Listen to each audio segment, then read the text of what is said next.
Growth requires openness. Connection requires permeability. But without boundaries, systems don't expand, they dissolve.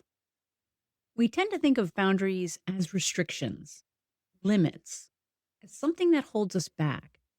But in reality, boundaries are what make anything possible. A cell without a membrane cannot live. A relationship without boundaries cannot sustain. An organization without boundaries cannot operate. So if regression showed us what happens when capacity is exceeded, boundaries show us how systems protect, preserve, and structure that capacity.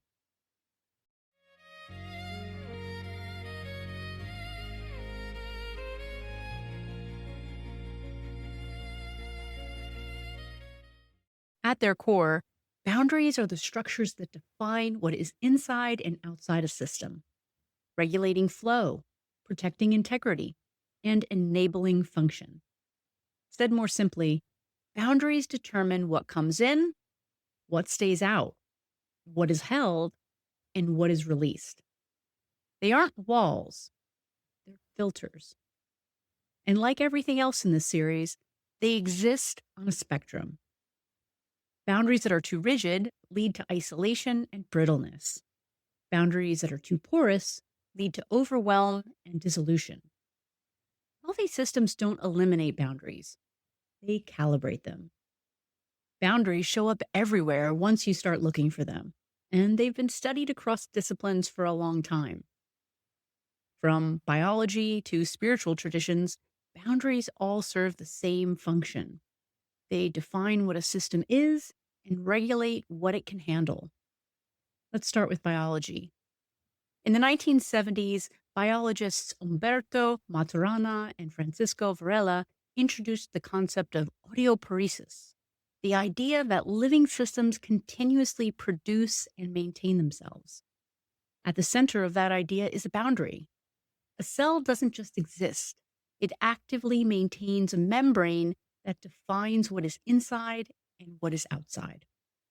That membrane regulates exchange. It protects integrity. It allows the system to remain itself. Without that boundary, the system risks dissolution. You see something similar in immunology. The immune system is constantly performing one essential function, distinguishing self from non-self. That distinction is what allows the body to respond appropriately. Too weak, and the system becomes vulnerable to external threat. Too aggressive, and it begins attacking itself. Autoimmune disease is, in many ways, a failure of boundaries. The system loses clarity about what belongs and what doesn't. You've probably heard the word boundaries used constantly in psychology, and for good reason. Psychological boundaries define what belongs to us and what doesn't. They help us understand where our responsibility ends and someone else's begins. When those lines are unclear, we start absorbing what isn't ours, and sometimes projecting onto others what actually is. That's where terms like enmeshment, codependency, and emotional reactivity come in. They're not character flaws, they're boundary failures. Researchers like Porges, through Polyvagal Theory, have shown that the nervous system is constantly scanning for safety and threat, and regulating what we take in based on that assessment.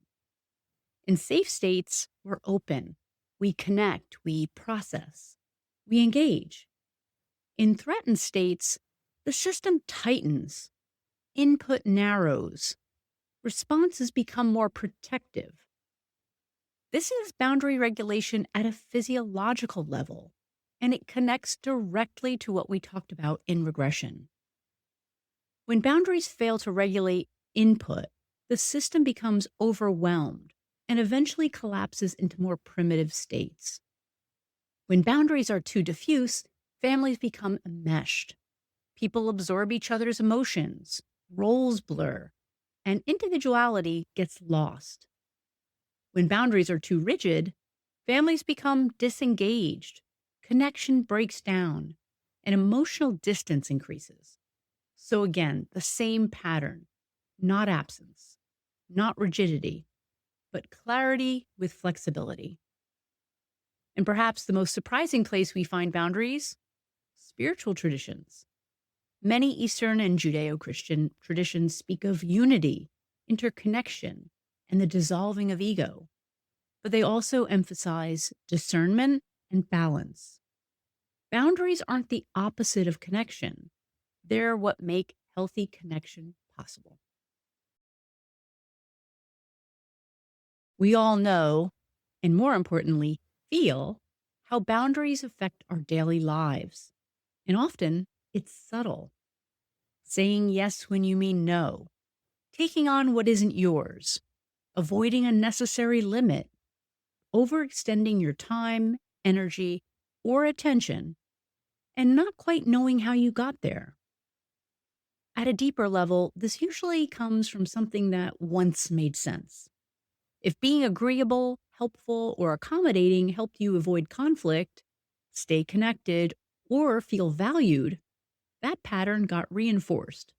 So, what looks like generosity may actually be protection: protection from rejection, from disconnection. On the other side, overly rigid boundaries show up differently: withdrawing too quickly, shutting down emotionally, needing control. This often comes from the opposite experience, where openness led to hurt or overexposure. So the system adapts by tightening. What looks like strength is often protection from vulnerability, uncertainty, from loss of control. And many people don't sit at one extreme, they oscillate. Openness leads to being overwhelmed, to then shut down, to then reconnection and repeat. What's worth recognizing is that building healthier boundaries starts inside. Before we negotiate anything with anyone else, we need to get clear within ourselves. It's mine to take in. What am I choosing to carry? And what am I choosing to let go?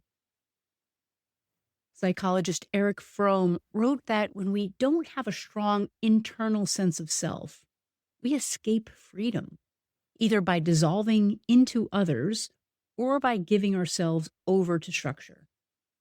Both are ways of avoiding the responsibility of holding our own boundaries. Developmental psychologist Harry Harlow's work with infant monkeys demonstrated that healthy development requires both connection and separation. A secure base allowed exploration without collapse. This research showed that without a secure base, the system either clings or withdraws. Boundaries form in that tension. Even something as small as overhearing a comment not meant for you to hear. Let's say you heard it anyway, and it didn't feel good. In that moment, you have a choice. Do you let it in or do you let it pass? That's a boundary, not external, internal. Individual boundaries are a powerful place to start to better know and support yourself. Just as you lock the door before bed, establishing inner boundaries is an act of self-care, of self-respect. Friedrich Nietzsche wrote about the importance of the individual in defining themselves and to avoid losing ourselves in what Martin Heidegger called the they. In this way, boundaries are part of becoming who you are.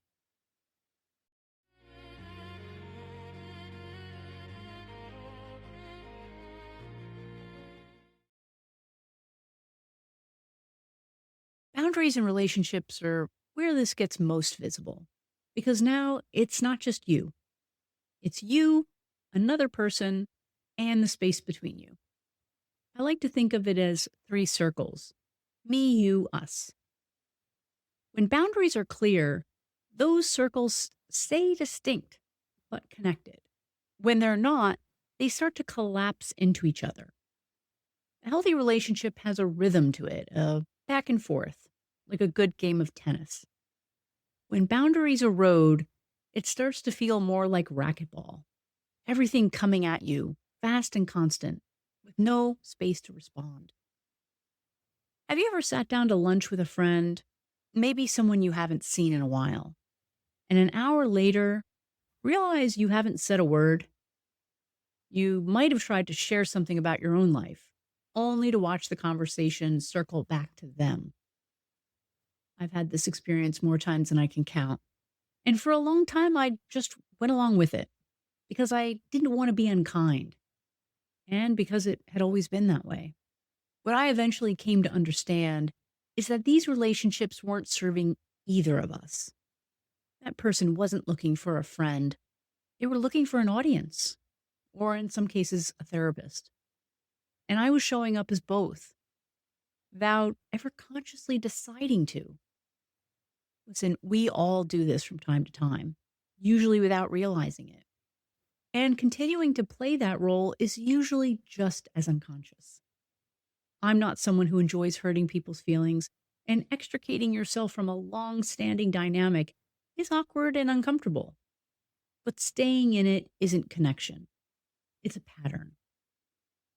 The answer, though, isn't to swing to the other extreme. With overly rigid boundaries, we end up disconnecting. And in doing so, we lose the intimacy that is the foundation of every meaningful relationship. People who've been hurt or betrayed often come across as guarded, hard to read, or difficult to trust. The relationships they form tend to stay surface level, pleasant, but shallow. There's nothing wrong with those kinds of connections. They have their place, but they can't give you what real intimacy does. To build relationships with genuine emotional depth, you need honest communication and mutual respect for limits. That's what transforms boundaries from rules into what I'd call relational intelligence. When boundaries break down in relationships, capacity tends to follow. We absorb too much. We lose our clarity. We become reactive instead of relational. If regression is what happens when systems lose capacity, boundaries are what help systems maintain it. In organizations, boundaries aren't abstract. They're structural. They show up in very concrete ways. Who owns what? Who decides what information moves where, and where one team ends and another begins. When those lines are clear, work has a place to land. Decisions have a home. People know what they're responsible for, and just as importantly, what they're not. That clarity creates stability. When lines blur, the system starts to lose its shape. Work overlaps. Ownership becomes ambiguous. People step into areas that aren't theirs or avoid areas that are. Over time, that creates friction, not because people aren't capable, but because the system isn't holding its structure. Herbert Simon, a Nobel laureate in economics, described organizations as systems of bounded rationality, where decision-making is shaped by limits in information, structure, and roles. For over 25 years, I've spent my career focusing on operating models, framework systems, and governance design. They all rely on one core idea. Clear boundaries enable effective execution. Defined roles, clear decision rights, and structured information flow. Without these, organizations don't become more innovative. They become slower, more political, and more chaotic. And yet, boundaries can also become too rigid. Roles calcify, information stops moving across teams, groups optimize for themselves rather than the whole. The system holds its shape, but can't adapt to anything new. So organizational boundaries serve two functions simultaneously. They define structure and they enable flow. Too little structure, nothing holds. Too much, nothing moves. Zoom out to the societal level and the same pattern appears. Boundaries define nations, laws, identity, belonging. When they're unclear, systems fragment. When they're too rigid, they polarize. The pattern holds at every scale. Boundaries aren't about separation for its own sake. They're about creating enough definition for a system to function while staying flexible enough for that system to evolve.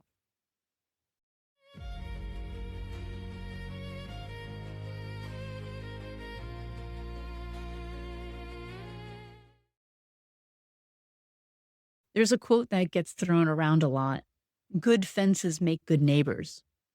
Most people attribute it to Robert Frost, and they use it to mean clear boundaries keep relationships clean. But here's what's interesting: Frost wasn't endorsing that idea, he was questioning it.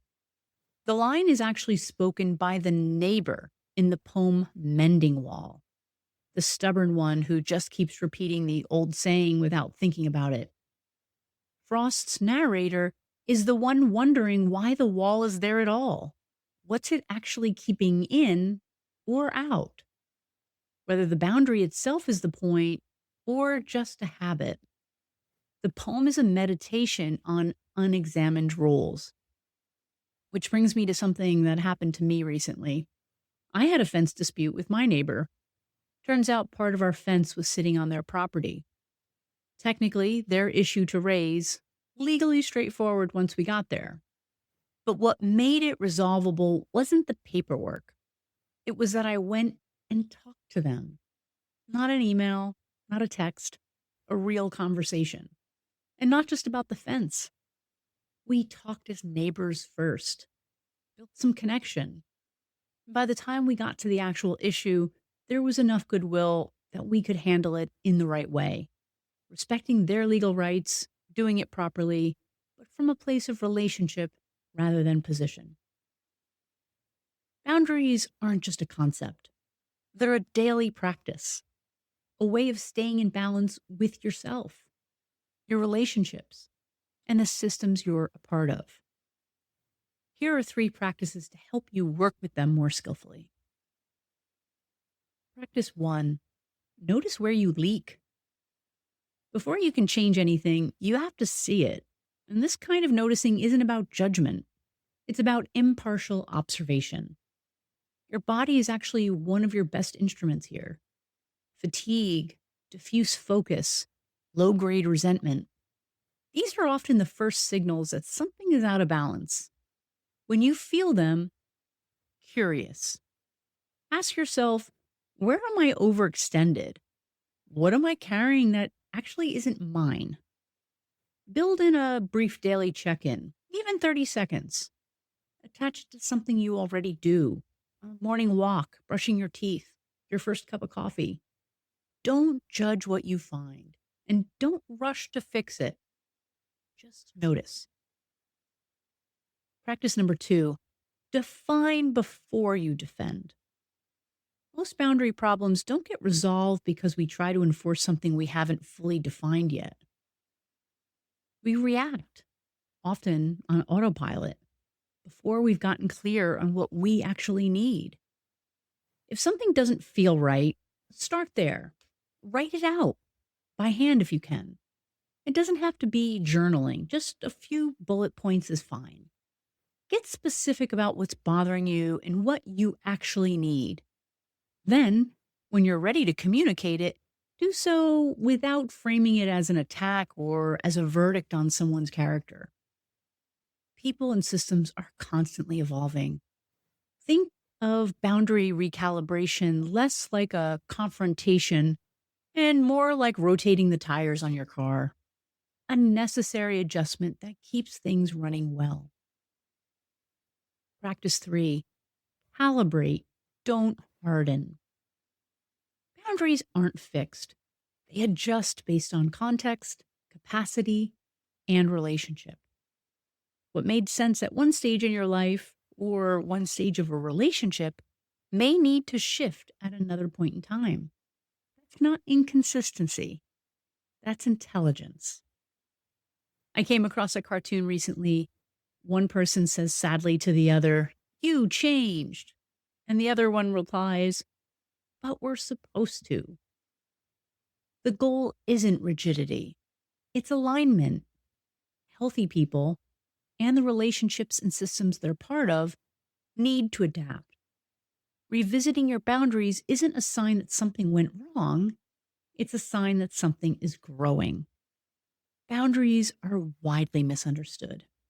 They're seen as limitations, but they're what allows systems and people to function, to relate, and to sustain themselves over time. Without boundaries, there's no structure. Without structure, there's no capacity. And without capacity, we return to regression.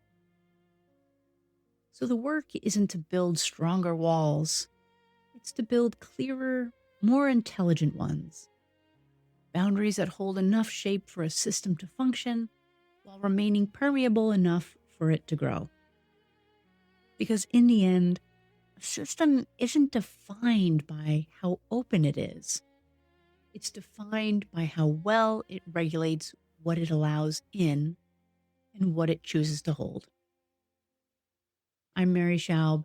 This is Fractals of Change, wishing you curiosity, presence, and flow.